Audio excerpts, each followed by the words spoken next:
Welcome to another episode Out of the Blank podcast. I'm here with longtime listener, first time fan, Mr. Marv. That's right. Long time listener, first time calling. It's funny because I would always get these random Instagram tags at late my time where I'm like sleeping. I check my phone and it's you listening to the podcast. I'm like, oh, he doesn't want to be on, but he's gonna listen to me. I appreciate that. You know how it is, life, but I found an hour. Here you go. Hey Marv, why don't you tell me a little bit about yourself, man? Okay. I'm a bit of a boring job, a mobile security guard. So I go around different them and responding to alarm calls when they come through. Okay. That's about all. Well, that's my work. You gotta give me a terrible alarm call. Come on, we've all had them. We have. I've had businesses on fire before and actually being robbed at the time that I arrive as well. Well, Things like that. Yeah. explain that. What do you can't you dropped it like it was nothing? Because to me, I'm already like, hold on a minute, the building was on fire, and did you get robbed on top of that, or is it just like no, that was a different day? They're different days. They are because we respond to fire alarms, intruder alarms, even elevator alarms as well. I have to go in and save people from elevators when they get stuck and Look, things like that as well. I've been trapped in an elevator, and let me tell you something. I'm hoping to God somebody comes and saves me at those times. It's a weird thing because I'll be driving around and then the phone will go and then I'll answer the phone and I'll be sort of like, hello, hello. And you can actually hear people talking to you when they're in the lift. And it's just the strangest thing because I remember once I did it and they were sort of saying, we're stuck in a lift. And I said, where's the lift? And they said like this village like Southwell. And I'm saying, whereabouts in Southwell? Because of course they're already worried because they're stuck in this lift. But I'm trying to get the information out of them.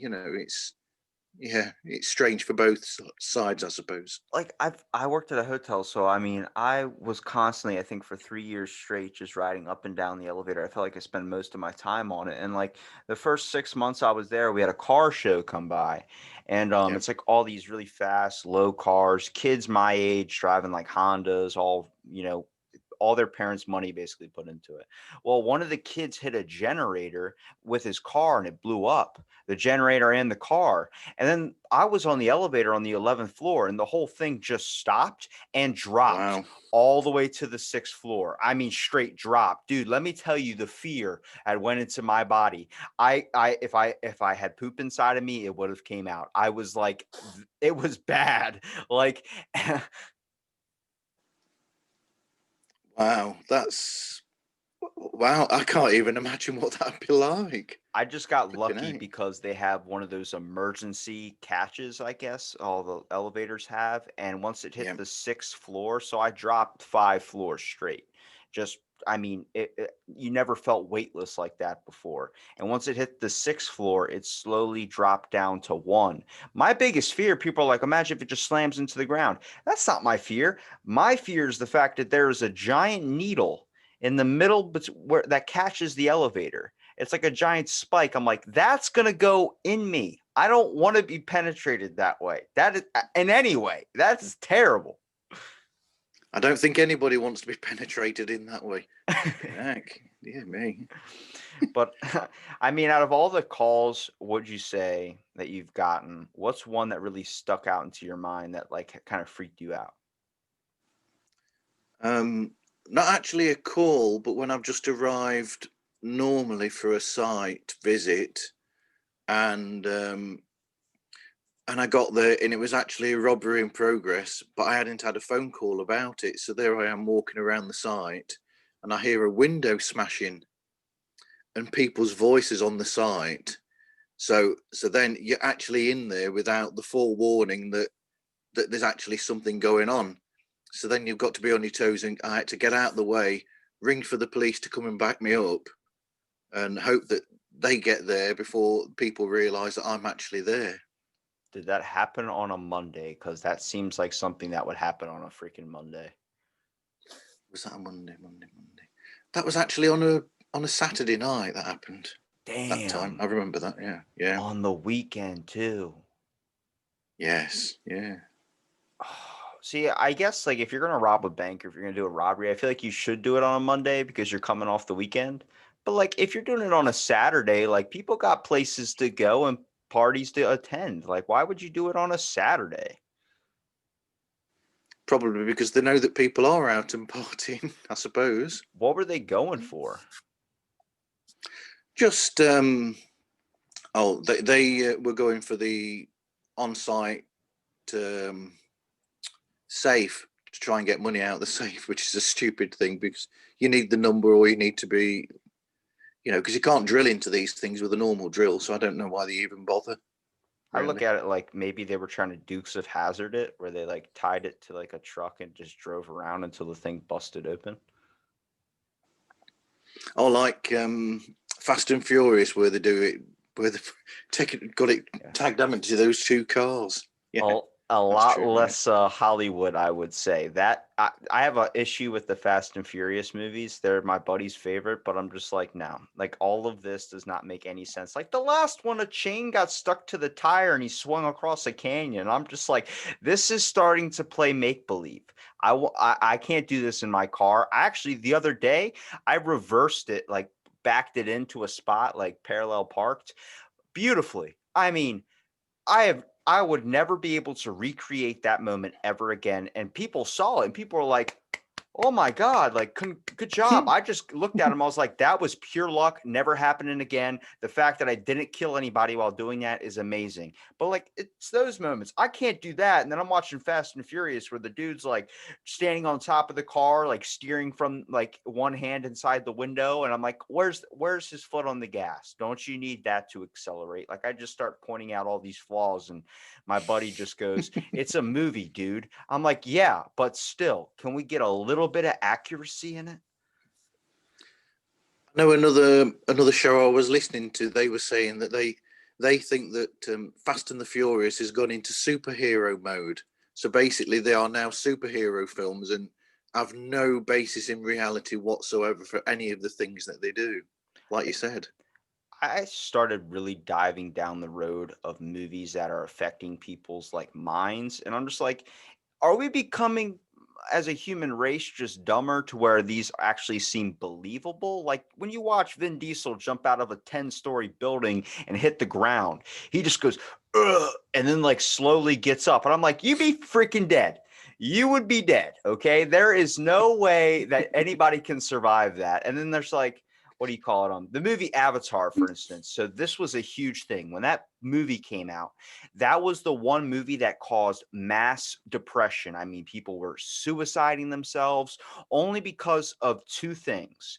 One, they saw that and they were like, I want to live on that planet. It seems so peaceful and awesome, which I understand. But then there was the group of people that were like, oh my God, our Earth, it was like this at one point and look what we've done to it. Well, now it's like, oh, like guys, we understand it's a movie, right? Like we're all not giant blue things that have a freaking piece of our ponytail that can connect into things, right? Maybe one day with the Neuralink, maybe one day, but not right now. I'm not feeling that. I'm not feeling that. No, the days of Neo are a long way away, I think. I The look at that. Matrix. Yeah. What would you say, I guess, because this was a big thing, because I know we podcast and we're definitely going to talk about pods like us. Shout out to your starting podcast. I was happy to be a guest on. You're actually probably the first person that I've been a guest on a show before they were a guest on mine. So thank you for having me. It was a delightful pleasure. You didn't serve finger sandwiches. I'm a little upset about, but yeah, maybe you should get some coasters too. I would love a coaster afterwards. That'd be awesome. Makes me feel at home. Just see it now. Pods in the middle, pods at the top, like in the middle, and us at the bottom. So it'd be all yeah. Or you could do. Oh no, that's actually pretty good. Never mind. I was gonna say do it like as a quarter, like where it says pods in the middle and then it says like us circled around. That'd be pretty good. I think it works for Out of the Blank. Personally, I think that works better. We don't talk about that show on this show. But seriously, like everywhere I go, I feel like I'm the type of guy that's like, "Can I have something?" And they're like, "What do you mean?" I'm just like, "I'm not. It's not the free stuff. I just want something to remember it by." It's like I'm in a store. It's like, "Can I have this?" They're like, "Yeah, you can buy it." I'm like, "No, I mean, I just can't have it. Like that's not how the world works." They're like, "No, the world works off money, my friend." I'm like, "What's this money that you speak of?" If we'd have had the show in person, I would have provided you with finger snacks. What types of finger snacks though? Because I'm a picky eater. I need to know, is it able to fit in my finger or does it fit in my hand? Because that's a big difference when you show up to a barbecue. They're like, "We got finger sandwiches," and they got like 10-pound sloppy joes. You're like, "What the fuck is this? I can't, this isn't a finger sandwich." I mean, that's a two-hand sandwich. Yeah, exactly. I'm like, this is, you just put 10 pounds of spam on a roll. I can't take this. Oh, there's my bugaboo right there. You want to, all right. Have you ever been to a Thanksgiving or a dinner or something, and they give you one of those styrofoam containers to take home, and they're like, "I'll wrap it for you." And then you're in your car. Next thing you know, you're like, something's leaking, and you look over, and there's just cabbage, whatever, the juice, everything soaked onto your beautiful seats, and your car smells like Thanksgiving for like 5 weeks long after you're sick of it. It's like pumpkin spice. Get it away from me. I don't need it in my life. I've had better things to do. I'm with you on that one, definitely. Today's a rough morning. I can say that for sure. But seriously though, from having me on the show and stuff, what made you decide that you wanted to start doing a podcast? And like kind of explain a little bit about what your podcast is about too, because it's a little bit, I guess, peculiar in the fact that you highlight other podcasts, which is something like usually people are like, "Give me all the credit." You know what I mean? But you're like, "No, these are things I like to listen to." And we kind of mentioned it on your show a little bit too. I'll make sure I link it for people listening in the description. But you you really kind of show what the importance of podcasting is for a lot of people, no matter if you're Joe Rogan, no matter who you are. We all have something. It's like, it's a lot like music. I'll relate it that way. The Beatles, for instance. I know that's one of your top dogs up there. See, I did my It research. is. That's right. Yep. And you do a very good John Lennon. I do that. Do I can't even do it. That almost came out as Don Corleone right there. But when we talk about the Beatles, for instance, creating music, they it wasn't because they were too early. Like it seemed like the music that was coming out back then, it seems like there wasn't a whole lot to listen to. So it just really caught a vibe to people. They're like, "What is this thing? They're talking about an octopus's garden." Or if you look at how music is today, where everything nowadays, it just there's new stuff being brought out all the time, but it's always like the same trendy stuff. It has a certain beat that people like, and it's whatever has the most advertisement money. It's kind of like how podcasting is formed. The reason why people listen to Joe Rogan and love that so much is because it was one of the firsts. It came out when there wasn't so many out there. Now everybody's kind of starting a podcast, which I'm in support of. I think it's awesome. Um, because I think everyone has something to say, and then somebody fights the point of not everybody should, I guess, be heard. That's not true. A lot of times it's just a miscommunication or a miseffort. I think the importance is that you're having somebody that resonates with it, somebody that can pull something out of it, such as if I say something stupid about finger sandwiches, some person out there is like, "Yeah, you're damn right. Every time I go to an IHOP or one of those breakfast places, they give me so much food I can't eat it." But that's what they call a buffet. See, he figured his own issue out. That's the thing. But when you're listening, for instance, like at a job or something, when you're working, driving around, and you want something good to listen to pass the time, then you start finding out information about like maybe factual stuff or maybe stuff that you didn't know about, stuff that gives you an insight where you're like, "Huh, let me Google that." And then you Google it and you're like, "He's right. Oh my God. Now, why didn't school ever teach me this?" Agreed. I think there's something there for every single person, really. I think the importance, especially now, people I think are getting into listening to podcasts a lot more because of what's going on in the world. So they're stuck at home or wherever.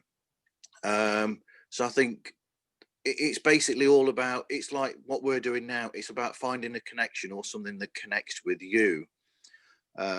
So these shows, we both listen to podcasts ourselves. And I think there's like I said, I'm trying to highlight shows that people can then go to and say, well, I've maybe not found what I've wanted before, but perhaps I will find something in this. And it's just to keep trying and give them something new. But like you said, there's always something there for everybody where you'll listen to it and you go, do you know what? I feel exactly the same way as this. And that pulls them in. Like you might talk about, like you did on my show, where you were talking about poop, and people will be like, hey, I think that about poop too. Yeah, people need to talk more about poop. I'm really like fighting the good fight here. Let me tell you something. It's like Red Dawn, but we're gonna call it Brown Stool because I think that sounds better. It sounds more like a government project. Yep, and we need a lot more government projects, don't we? I don't think we need a lot more. I think we just need the information on the ones they have out. Like I just started getting heavily into like, all right, this is where the conspiracy thing comes out. And I'm just like, look, once you say here's conspiracy talk, then the whole conversation goes out the freaking window. Everybody's like, well, now he's just nuts. But everything that has been said about stuff has been true. I called it. I said, when they make a cure for coronavirus, it's going to be like I Am Legend. That was a joke. That was 100% a joke. But I was like, seriously though, that people end up turning into zombies. Now they have a vaccine. 1/3 people start suffering from severe side effects, and I'm like, I don't know what to say. I'm not saying I'm predicting the future. I'm just saying that is going to make anybody who's a legit conspiracy theorist go off the freaking rails. It's like if you were a germaphobe before coronavirus, you're done. Nobody's bringing you back from the edge. Like, finally, little Timmy's coming outside of his bedroom about to experience what dirt is for the first time. He's getting over his germophobia. Next thing you know, they turn on TV, there's a giant pandemic, a virus that's going to kill everyone you love. Well, we lost Jimmy. He's back in his room. He has locked it up tighter than Fort Knox, and I don't think we're ever going to get him back. So we're just going to have to burn the house with him in it, and that's it. He's gone. We lost him forever. Work on another kid. Now we need Will Smith with his dog to go around with the vaccine to cure everybody. I think the best representation of what that movie is that is actually true is the fact that when his dog died, I think more people were hurt by when the people were dying.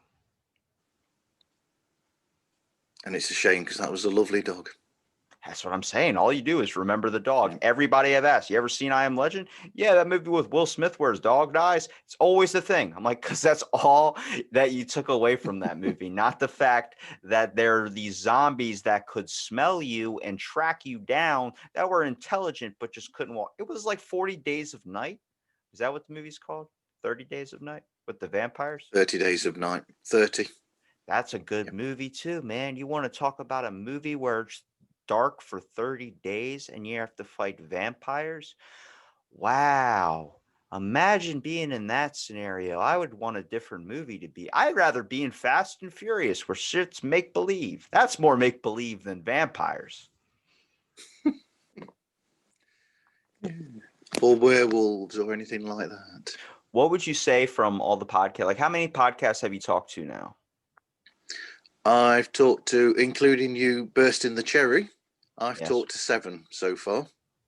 So what was the question? How many? Well, so I've talked to 7 people so far. You've talked to 7 people, and what have you taken away most? Like which was the most easiest one compared to which was the hardest one? You don't have to say a name, but a certain moment that made it easy and hard. Giggity. The easiest one would be probably one where I already knew them beforehand, so there was already a rapport there. So I'd already talked with them online and chatted with them. The most difficult one, which we've both discussed before in passing, where you've had this, is where somebody sort of contacted and said, I can give you this little bit of time. And then it just adds stress to the moment then, because you're thinking, I've got to get this and this out of the way in this amount of time, which is a terrible thing really to push on somebody. I think people should be able to find the time and just find that gap. Well, like I was telling you, everybody's got an hour. Some people even, there's always a moment, I think, in everyone's life where you're just kind of, it's the willingness to want to do it. To see, the thing is, like, I have moments where I'm like, I do not feel like recording. I'll cancel on this or something. Like, I'll have my phone or something. I'll be playing Dragon City on it like crazy, spending $3.99 on gems. Oh my God, it's a bad idea. Don't do it, people. Just don't even get it on your phone. But it's like, it's about having the time to do so and being willing to do so. And that's what's kind of crazy, is the fact of like how lazy but how innovative we are. And if we're going to compare anything to life being like movies, Idiocracy. You ever seen that movie? No, I've not seen that one. Freaking, it is literally what is happening right now, where like it's Dax Shepard, Terry Crews. I mean, Terry Crews is the president shooting an LMG into the air, and how they solve disputes is they take you to a monster truck rally, and then if you're guilty, you have to try and survive getting killed by the monster truck. While I think it's like freaking Meatloaf is the guy that's driving the thing too, and he comes out with a flamethrower, and you're tied to a giant boulder so you can't even move. Like, the whole thing was put on a public display for everyone to enjoy, that you're basically going to get crushed by a monster truck, and that's how they solve disputes. The guy's like, I'm from the past. You guys have no crops growing because everything's just a giant landfill of waste. We just trash this whole planet. And I'm like, this is definitely the direction we're going. Eventually we're going to be watering our crops with Gatorades because it has electrolytes. Not water. Electrolytes is all we care about. Now, you mentioned there Terry Crews. He's cool. He is. I like him in Everybody Hates Chris. He's the dad, isn't he? Yes, he is. He is. And very funny man. He's a sensitive guy too. I don't think a lot of people expected that from him. Is that he's a emotion. I mean, if you're singing "Making My Way Downtown" in a car, you just gotta roll with it on that one. Oh yeah, because he's in what was it? Was it Bruce Almighty that he was in the car next to him? No, he was in White Chicks. What was that one? Yeah, he was in that as well. Yeah. Yes. Yeah. One. Oh right, yes, Office Space. He's in that as well. Oh, okay. I didn't know that. Wait, Office Space is the one where they fight the printer, right? Yeah, and the stapler business as well, where they take that bloke and they put him downstairs, don't they? And I think he ends up being the one who sets the office on fire. There you go. There's one of the calls you went to. They set the freaking building on fire.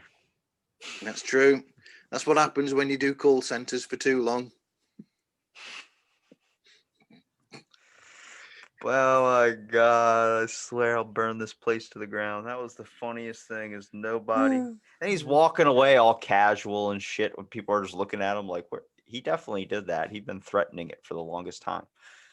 That's true. That's true.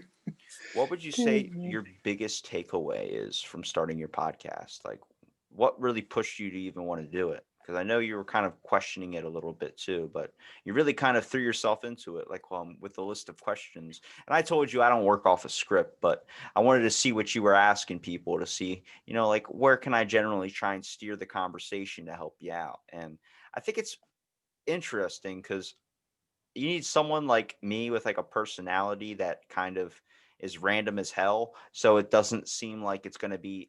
That's a good first, like I said, a first cherry popper, I would say, because then you can kind of focus on the more serious and more like important ones, where you get somebody famous on, or you get somebody that you might favorite over me or something on. It's okay, I don't need to be number one. I got a shirt that says number 2 on it because I thought it meant poop, but it doesn't. Means that you're second place. Now we need a T-shirt to go out in that says "poop" in big letters at front. I'm getting merch. That's it. You're done. Straight to that Patreon page. No, I thought that.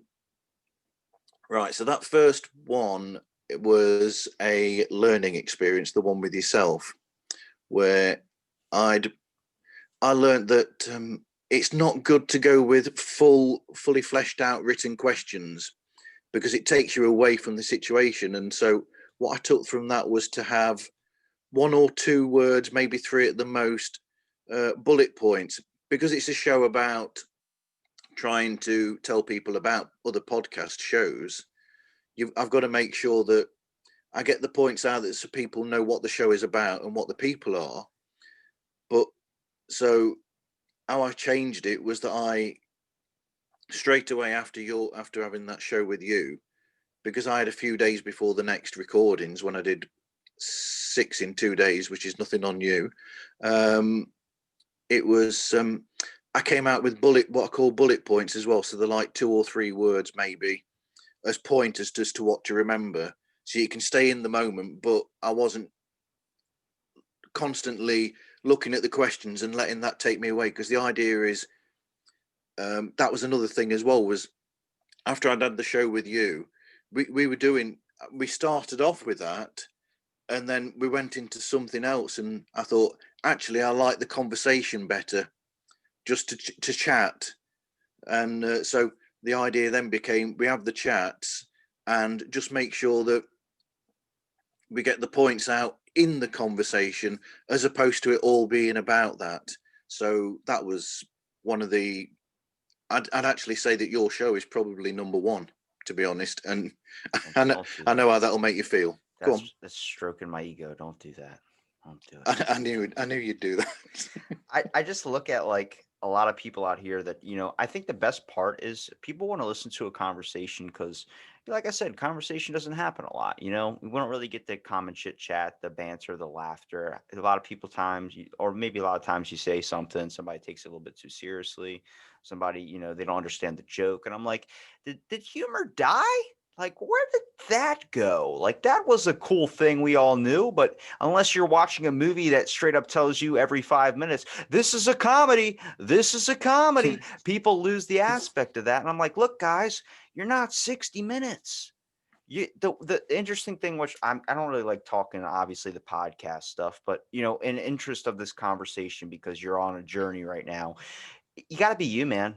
That's the best advice I can give you is like, I didn't develop anything at the first couple, like it's like comedy or when you're like making a movie or something, you look up to the biggest influences, the people that you are like, I want to do this so I can be like this guy or be like this guy. Find who that is. If you want to be like Mark Maron, then you're going to have his style when you start. You're going to be just, mimicking him. And then you're going to be like, here's my flow. Here's where I found mine. My first episode was obviously still brings back the poop factor, but it was like, welcome to, like, it was, you could tell I was nervous as hell. And then eventually it just got used to it. And I was like, oh, I'm just going to make this in honor of what I want. If I want to talk about government projects, I am bringing up government projects. But you don't want to bring that up with somebody that works for the government, because then they get all, And I'm like, hey, I'm not saying you're a bad guy. I'm just saying the people you work for aren't the best. It's like being the CEO of like a toilet paper company, but then you replace all the toilet paper in the office with like sandpaper. Like, you're just the devil. Like, what's wrong with you? Or tracing paper that you can do drawings through. Yeah. Oh man. Now, what would you say that who you like? Do you have anybody particular famous that you're trying to do, or is it a lot of just common podcasters like myself? Like low. I'm not going to dismiss the other guys. I'll dismiss myself. Low people like me. Is there just anybody famous on the charts you're looking for?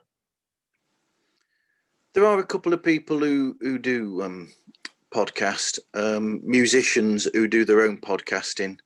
That's sort of interesting to talk to them, but in some ways, I think it's more interesting to talk to. I don't like to use the phrase, but normal people that do podcasts. I think that's more interesting because they're I think they're more open than celebrities are. If you talk to a celebrity who's a podcaster, I think they've got an agenda there at the same time. It's weird who or what we consider a celebrity, because I've had like people that are like, you had this guy on your show, and I'm like, I don't know who the hell that is. I just talk to him, and like you could tell there's no nervousness there. But then if I'm talking to like somebody like I truly admire in my eyes, I'm like, oh my God, like, what was it like when you, like, I feel like a kid in a candy shop. And I'm like, that's the weirdest ones, because they never go so well. It's always seems way more interviewy. And I'm like, I like the natural flow. I like to be able to like chat it up. Like if we're sitting at a bar, if we're sitting at a coffee shop, not a Starbucks, because they don't let you sit there longer than like 10 minutes. And that's not a deep conversation at all. It's like a fast food order. That is a big fast food order if it's taking you 10 minutes. Holy shit. That's true. Yeah. Why does it take that long? You ever been we behind we somebody are that orders like 50 million things and you're like, I just ordered a coffee, and they're just like, I've been in the drive-through. I've said, can I get a Happy Meal yeah, toy and a coffee? Yes, a Happy Meal toy. And actually, I'm yeah. planning on getting the guy that gave me the Happy Meal toy. This was last year. He works down the street. I gave him a ride home the other day. I'm trying to get him on the podcast, so fingers crossed. He was like, it's so weird. You're in your 20s and you ordered a Happy Meal toy. I'm like, dude, bruh, check this out. It's fucking Go Lion on, King. It's show me. Lion King. It's Lion King. What? Why wouldn't you want that? Exactly. That's what I said to him. He's like, all right, man. He just handed it to me. But then I'm waiting for a coffee, and it's a regular coffee. That's it. That's it. Nothing else. No sugar, no Splenda, nothing of that. Next thing I know, I'm sitting there just like, what the fuck? Why is this taking 15 minutes? The person behind me, I swear to God, pulls up to the window. They're handing them like 15 different bags. I'm like, how are they getting their food before me? I ordered 10 Yeah, minutes ago, and all I ordered was a coffee. It's not hard to just put hot water in a cup and with some beans in there. I don't even think they even crush the beans up. Sometimes I'm sitting there like I just choked on a Band-Aid. But I still drink it because that's what you need in life. You need to grow chest hair by drinking a Band-Aid at times. But then I'm like, they're getting 50 items out of a fast food thing. And I'm like, what are they doing with all that? And then you end up finding that they go home, they eat like 3 of it, and then half of it goes to waste. And I'm like, all right, well, it makes sense why we have a starvation problem in our country. that's true. Yeah. I like to use funny So examples to narrow down the main points of what's wrong with the world. Like why are we using money to buy things? Why can't we just have it? I have a big issue with that. Why can't I just have it? It's a 10-foot teddy bear. I think I deserve that in life, don't you? I do, and I think you deserve all the Happy Meal toys that you can get. Oh, we'd be in trouble. That's too much for anybody. Let me tell you something. If I got everything I wanted, this world would be a terrible place. Wouldn't it just? I would build So statues of Diggum everywhere. The frog from Honey Smacks. Oh,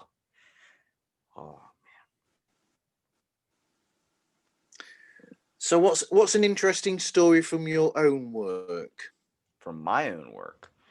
Besides an Yeah. elevator falling and that whole experience, I've had people die at the hotel before. That's always weird. I broke into a crime scene. I've said that kind of in the past though, but honestly, if I had to pick one moment, all right, and I'll ask you this. If you could pick one moment in your life, one that really stands out, one that's kind of like your safe haven, your peaceful spot, the one memory that you love the most, what would it be? And I'll give you mine first so you have something to kind of range it off of. I would have to say there's a specific moment in my life where I think it was more about the environment that I was in.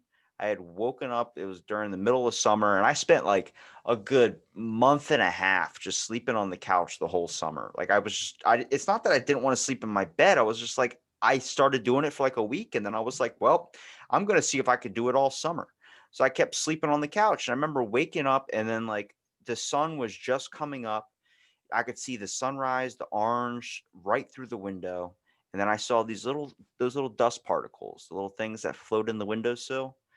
And it just stuck out in my mind like, wow. And then I remember I should have, like, if I could go back in time and sit in that moment, I would.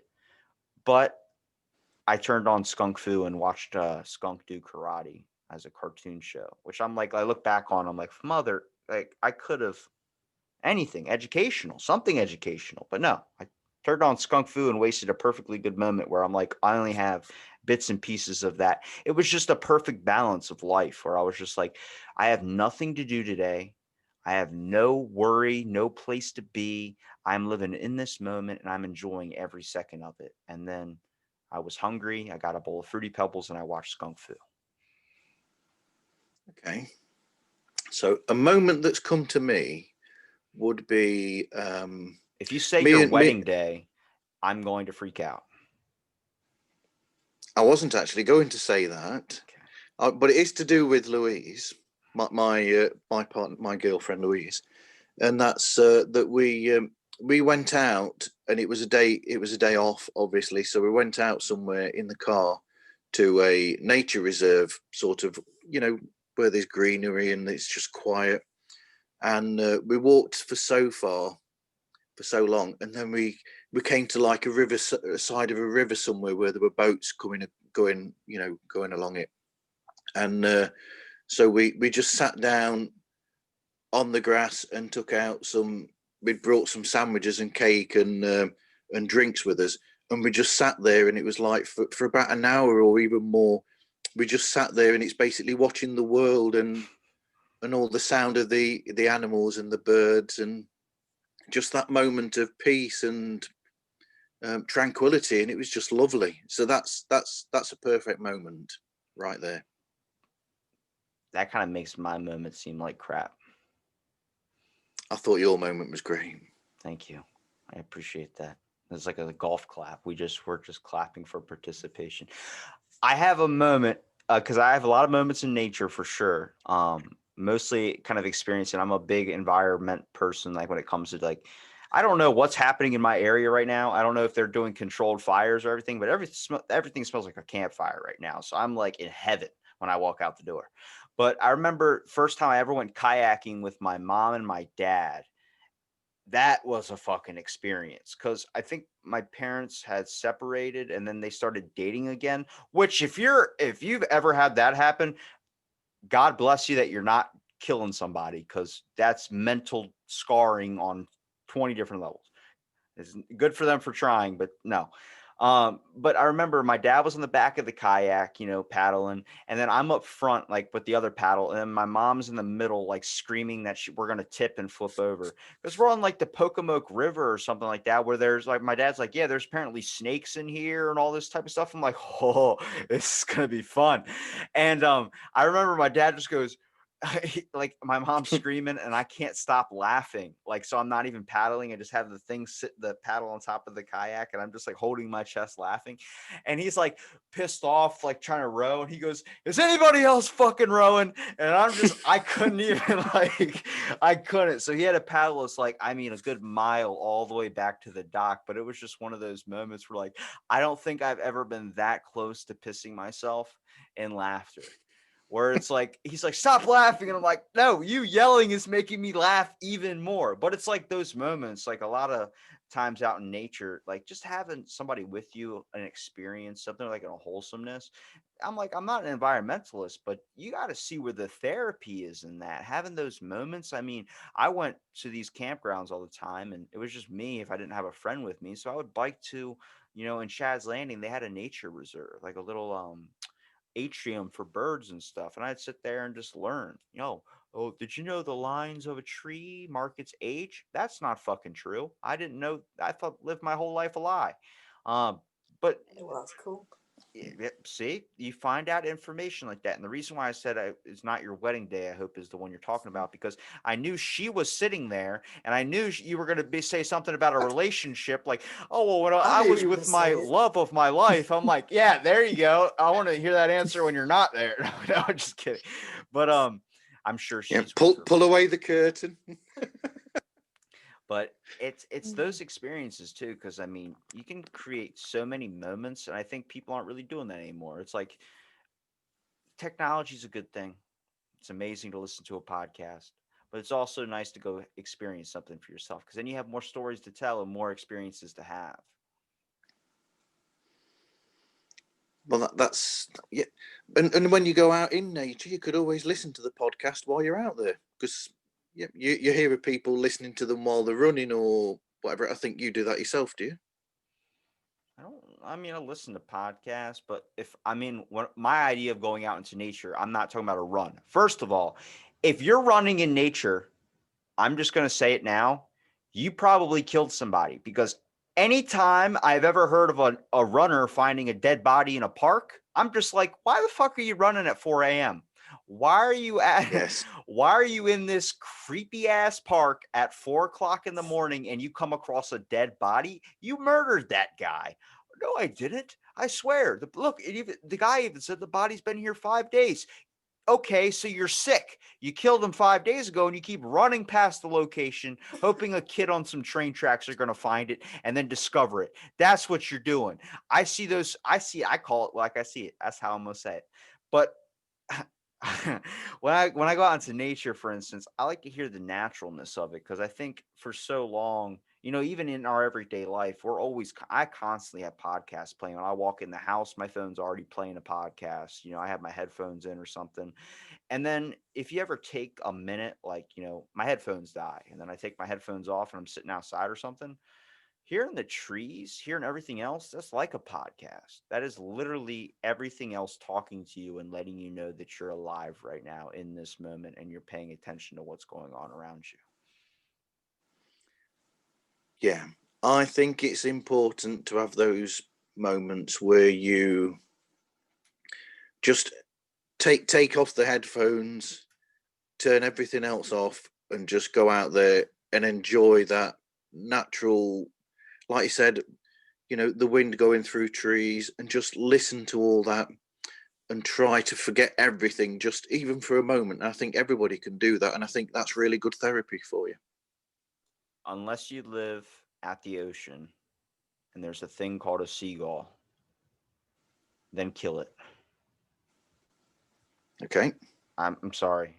I tried because I'm an insomniac, so I've tried my best to listen to like those audio tapes, where they soothe. You're now on a riverbed and there's sheep flying all the way around you. I'm like, here's the issue I have with those things. I keep asking too many questions where I feel like I shouldn't be asking questions. When the guy says there's sheep flying around you, I'm asking, where am I at where there's flying sheep? And how is nobody not talking about the flying sheep? You want me to go to bed? Now I'm super intrigued. Now there's no way I'm getting sleep.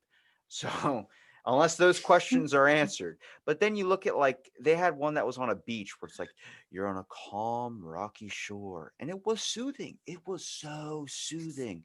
It was like, whoosh. And my dad's like, dude, you could just open up the freaking window and you have that out your door right now. You could just be listening to the ocean. I'm like, no. I would be listening to waves crash. And then 2 minutes later, my neighbor who has like Tourette's screaming and cursing through his room because our walls are paper thick. So no, it wouldn't be a full thing. So I was like, let me go surround sound. Let me put on a beach music. I'm listening to the sounds of the ocean or whatever it is on mixtape number 5, track 46 or something. Beautiful rocky shore crashes where I'm like, wow, like I'm picturing I'm in Maine, this whole fantasy getaway. Then a minute in, they had a seagull that goes, and it did it every 10 seconds where the whole thing like woke me up. And I was like, now I'm just thinking about killing that seagull. Somebody's got to shut the seagull up. And it went on for the rest of the tape. And I'm like, it's like if you're listening to a thunderstorm soundtrack. I love those. You listen to that? Yep. But then Yep. it's like a minute in, it goes, upgrade to the full feature, $3.99. And I'm like, well, I was going to get sleep, but that's not happening because now I'm worried about my debit card that's in my car. So I can buy this so I can actually get some sleep. Yes. In-app purchases. A world is always payments. And I ask you one favor as starting your podcast. Okay. You have to, Okay. you have to promise it before you know what it is. Am I going to regret this? Go on then. I promise. Okay. Never do a Patreon.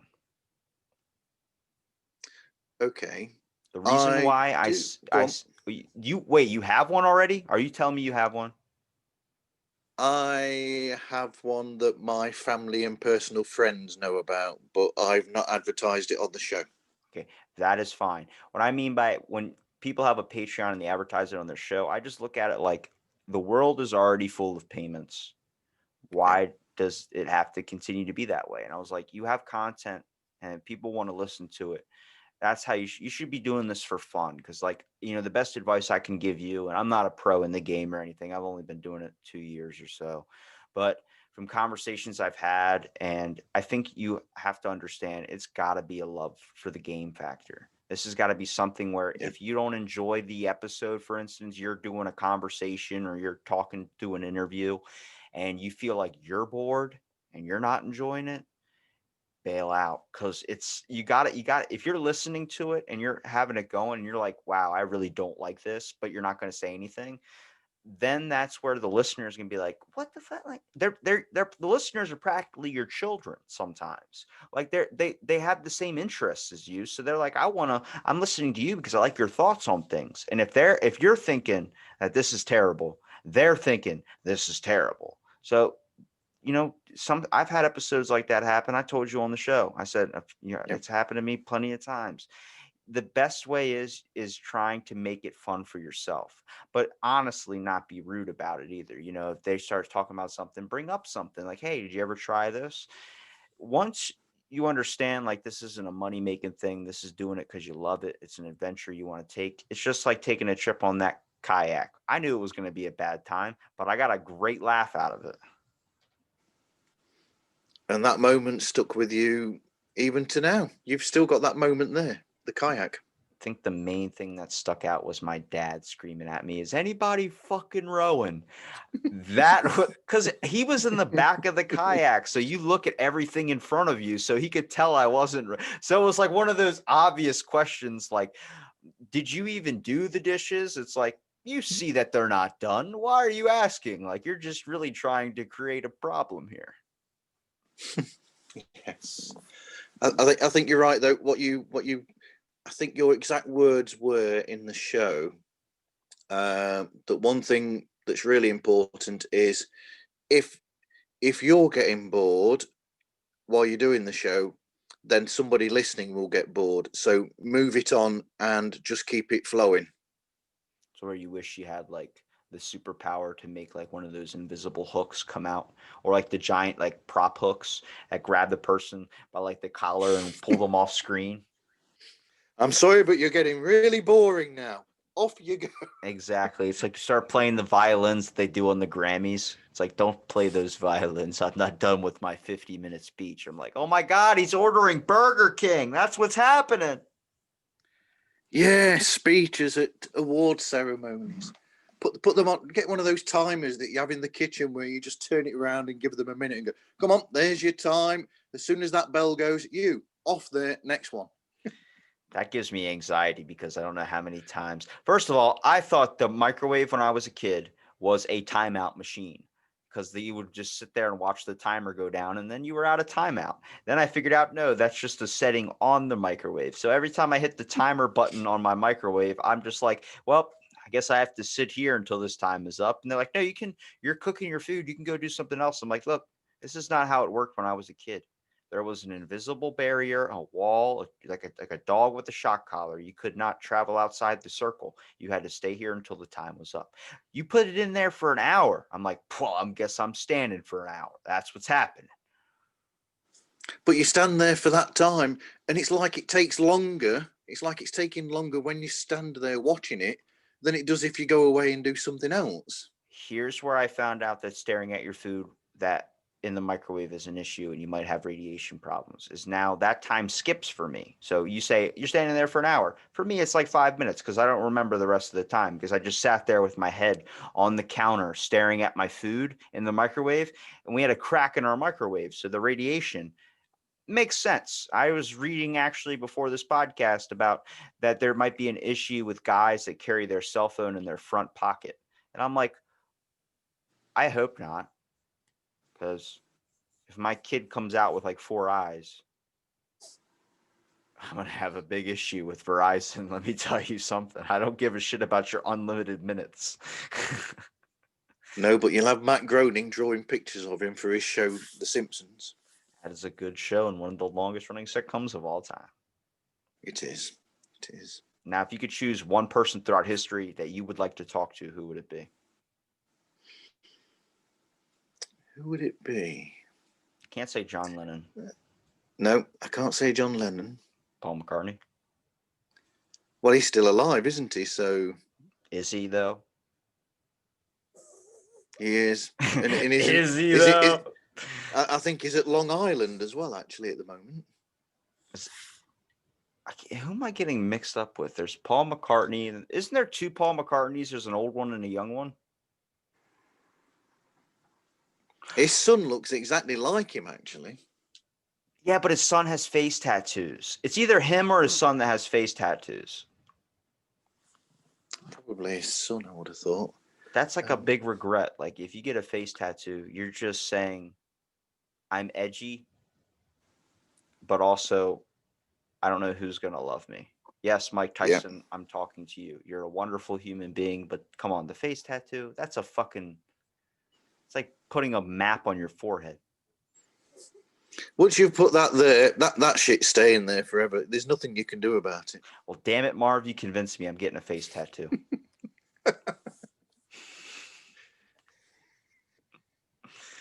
You don't want to spoil that.